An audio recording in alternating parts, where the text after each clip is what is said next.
హల్లెలూయా. కనుక హృదయ శుద్ధి కలిగిన వారు ధన్యులు. వారు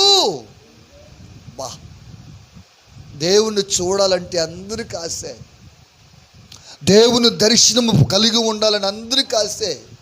దేవుని దర్శనము, ఆయన ముఖ దర్శనము చూడాలంటే హృదయములో శుద్ధి ఉండాలంట, హృదయములో పవిత్రత ఉండాలి, హృదయములో కపటమైన ఆలోచనలు, అసూయ, ఇవన్నీ లోపల ప్రతి ఒక్కరి లోపల ఉంటాయి.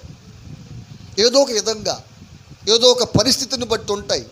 అవి ఎప్పుడైతే తొలగించబడి, అవి ఎప్పుడైతే నీ హృదయంలోంచి బయటికి వెళ్ళిపోయి హృదయంలో శుద్ధిగా నువ్వు మార్చబడతావో, ఆటోమేటిక్గా నువ్వు కళ్ళు మూసినప్పుడు, ఆటోమేటిక్గా నువ్వు ప్రార్థన చేసినప్పుడు ఒక వెలుగు నీ ముందుకు వచ్చి ఆ వెలుగు నుండి దేవుడు నీకు కనబడి ప్రత్యక్షపరచబడుగాక.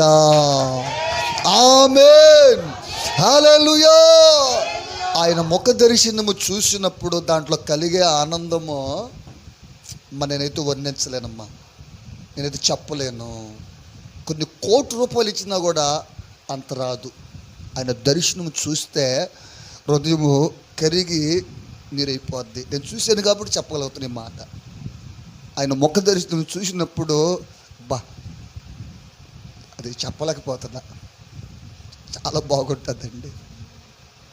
ఎందుకనంటే హృదయంలో వేదన, హృదయంలో బాధ ఉన్నప్పుడు ఓదార్చే వాళ్ళు, పలకరించే వాళ్ళు లేనప్పుడు, మన హృదయము భారంగా కష్టంగా ఉన్నప్పుడు మోకరిస్తే పాదాలు కూడా రావండి మనకు, నోటి మాట కూడా తడబడిపోద్ది. అప్పుడు మన కన్నీళ్ళతో వేదంతో ఉన్నప్పుడు ఆయన మన చెంతకొచ్చి కన్నీరు చూసి ఆదరించే దేవుడు.